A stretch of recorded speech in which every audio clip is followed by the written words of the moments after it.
Most common mistakes teachers make in the inclusive classroom. Let's take a look.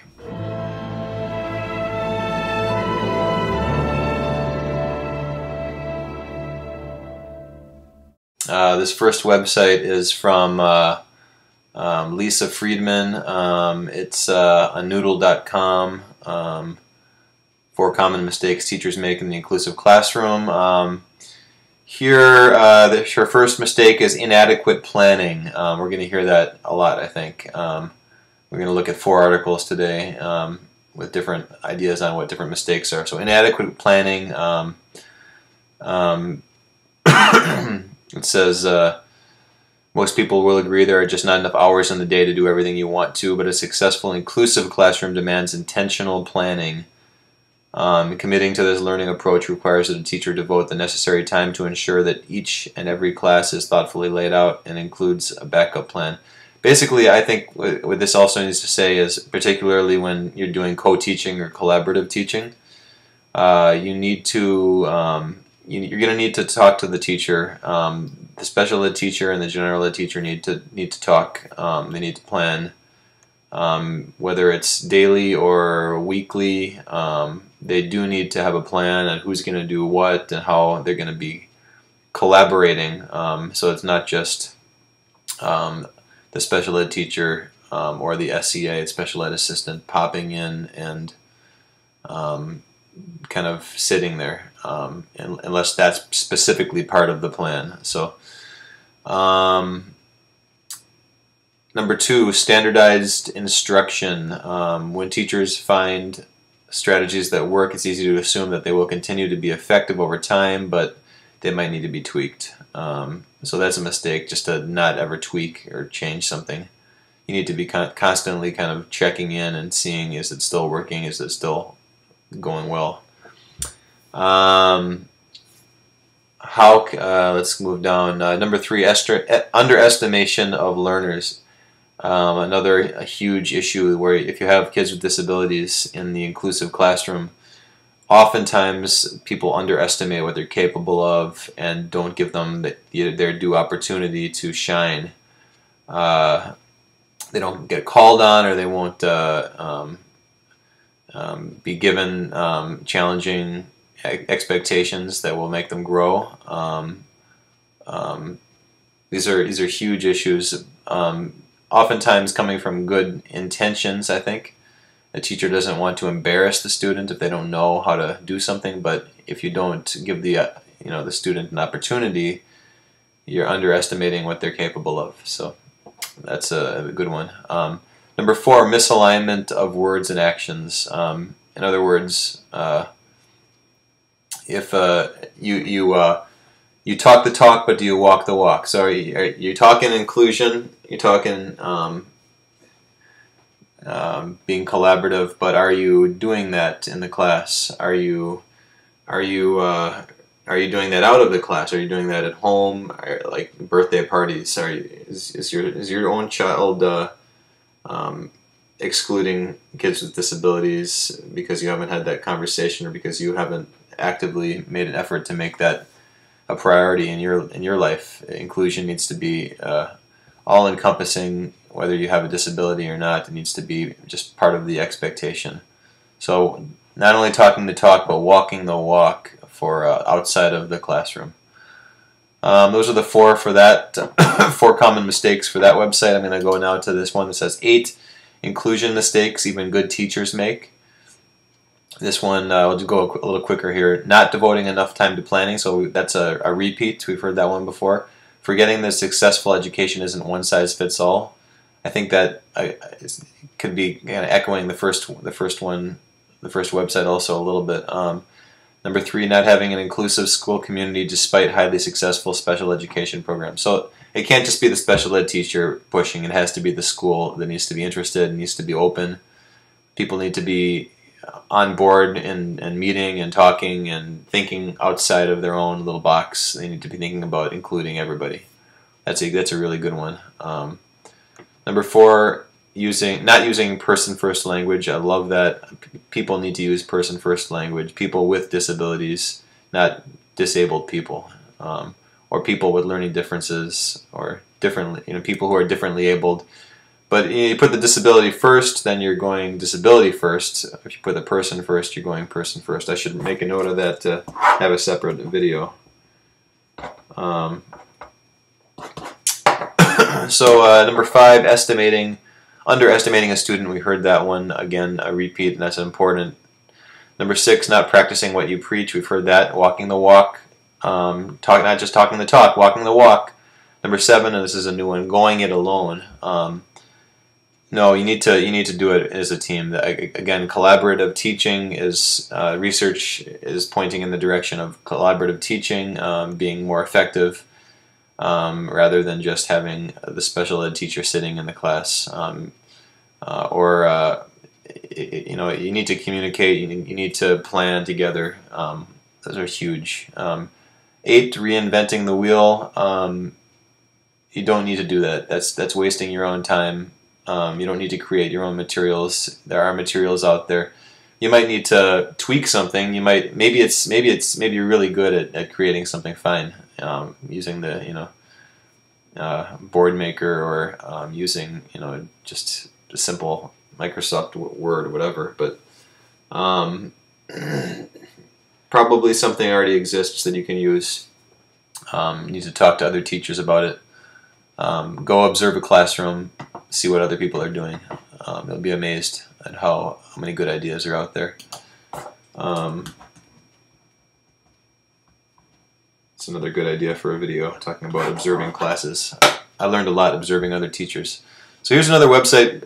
This is jewishspecialneeds.blogspot. I looked at this one. I thought it was pretty interesting because there was some that I didn't see in other mistakes on websites. So some more mistakes in inclusion: not devoting enough time for planning. We've heard that one before. Going it alone. We've heard that one. Forgetting that successful education isn't one size fits all. I think we've heard that one. Assuming that accommodating is the same as inclusion. That's kind of a new one. Making accommodations is necessary to ensure that the needs of all students are met. However, simply adapting and adjusting lessons is not inclusion. Inclusion is about belonging. Okay, so making it deeper, going deeper than just the adaptations. It's about every student being fully integrated into the life of the classroom. Making accommodations is an integral part of the process, but it's not sufficient in and of itself. Okay, number 5, believing that group work is the same as differentiating instruction. That's a new one for us. It says it exposes all students to a vast array of learning opportunities and experiences to differentiate. Simply assigning students to work in groups is not an effective form of differentiation. You need to come up with different activities and different materials and different models to make that work. Number 6, thinking that fairness in the classroom is best accomplished by equality. That's a new one that we haven't really talked about yet. Fair is not equal. That's another good topic. Make a note of that for later. Fair is not equal. Fairness is when everyone gets what he or she needs to be successful. Students should not be compared to one another or to be arbitrary or to an arbitrary level of expectation. All students should be working toward progress from their own current level of functioning. Number 7, not having an inclusive school community despite highly successful special education programs. We talked about that. Everybody needs to be on board, not just the special ed teacher, that red-in-the-face special ed teacher. The whole school needs to be on board, the parents, the administration. Oh my gosh, that's all critical. Number 8, underestimating a student. We talked about that. Never underestimate the power of underestimating.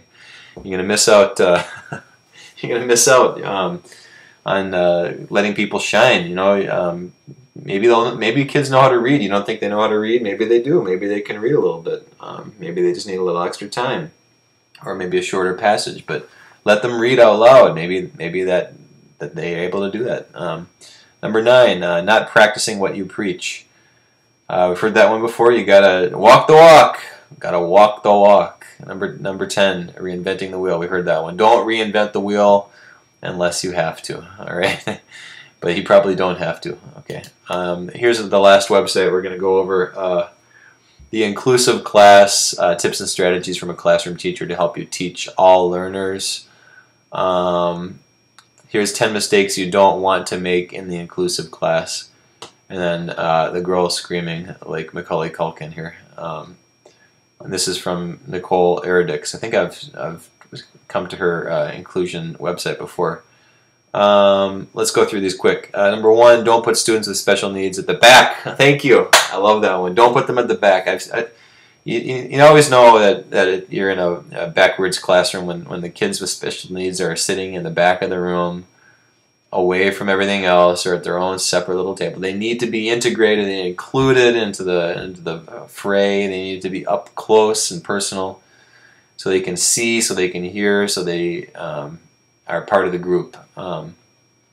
Number 2, don't expect the paraprofessional to work independently and without support. You gotta, if you're a teacher, you gotta coach the paraprofessional as to what works and what you'd like them to do. They might come with some good knowledge too, and I don't think that the teacher always knows everything. I think there are times when the paraprofessional brings years of experience and expertise, and certainly gets to know the kids very, very, very well. So use the paraprofessional's knowledge. Bring your own knowledge if you're the teacher, and coach them. Check in. Try to find time to meet with them, or make time to meet with them from time to time. Number 3, don't expect all the students will learn the same way. Yep, you got to differentiate. You got to be actively finding different ways for them to learn. Don't have one level of reading material. Okay, lots of different levels would be good. And if you can't find age-appropriate material, there's stuff online. Like Unique Learning Systems has more age-appropriate reading material at various grade levels. So let's take a look at what's available online. I'm going to make a note. Age-appropriate should be another conversation we have together in another video. Number 5, don't direct teach all the time. Don't just lecture. Please don't just lecture. And find ways to have kids work together. Find ways to have kids do Q&A. Let kids explore. Let kids engage on their own. Get involved in what they're interested in. Find other ways to teach, not just lecturing. This is not a college course where you're supposed to, where the professor sits in the front with the spectacles and and points at the board the whole time. You got to let people learn in different ways. Don't use textbooks and handouts only. These are new. All students will respond and absorb information differently. Don't assume otherwise. Inclusive classrooms provide opportunities for all children to learn. Thus, there needs to be a variety of resources to support different learning styles, like audiovisual resources, technology, manipulatives, different ways to help kids process information. Number 7, don't use the same teaching materials year after year. You got to grow a little bit. If something gets stale, you got to just. Then again, don't reinvent the wheel. You got to balance that. Balance the planning time with finding fresh materials that work. But you got to be what's the word? Efficient. You got to be efficient. So don't try to reinvent the wheel. Don't talk to parents only during the IEP season. That's the once a year individual education program meeting for special eds. You got to be in touch with parents. Let them know what's happening in inclusion. Needs to be an ongoing dialogue, especially if there's homework and socialization going on. They need to know what's happening, because oftentimes the kids can't communicate as easily as maybe the typical kid could. Kids with disabilities might have some. They might need your support in filling in the parent on what's going on. Number 9, don't glance at an IEP once and file it away. You're never going to remember what it says. You need to keep checking in every once in a while and see what's that you're really touching on what they should be doing in your class. And don't forget about the adaptations section where it says what they need, special accommodations. And then finally, number 10, don't plan activities and lessons that will exclude students in your class. So it's simple, but it should be said. Let's synthesize these 4 articles real briefly. I think the things that came up a lot were lack of planning. I see a lot of inadequate planning on several of these. Not time for planning. So yeah, planning is one. Not to underestimate students. I saw another trend that people are saying that's an issue. Practicing what you preach seemed to be a trend. Walking the walk. Not doing it alone. Not reinventing the wheel. These are things that are kind of trends, and there are some other good ones that weren't trends too. But I think that you're getting the picture that there's many mistakes that can be made, and you need to think about it and talk about it with the team, and keep checking in with your own practice. Check in with your own practice from time to time. Chances are you can do something a little bit better, and it won't break the bank, and it won't change drastically the amount of labor, but you can probably tweak your practice and become more efficient, more best practice. Use other people's expertise, please. That's my advice for the day. Use other people's expertise. Be collaborative. Find a way to do co-teaching. Talk to the administration about how co-teaching can be developed, because it's not something that can happen like that. It needs to develop with planning and conversations and meeting and learning and mistakes, and all of that happens, and that's part of the development process. So, but you need to start small and build. Start small and build. Even if it's one class, start with one class. Do collaborating, co-teaching. Even if it's a couple activities in one class, start there. That's a good place to start. Find 1 or 2 activities that you can collaborate with the teacher on, and then build from there until it's starting to grow. So that's all for the day. That was a huge presentation on common mistakes and synthesizing different mistakes that people make in the inclusive class or the inclusive setting. So I hope that was useful. Like it if you did. Please share it to other teachers that you know or other parents. Subscribe to the channel, and we'll talk to you soon.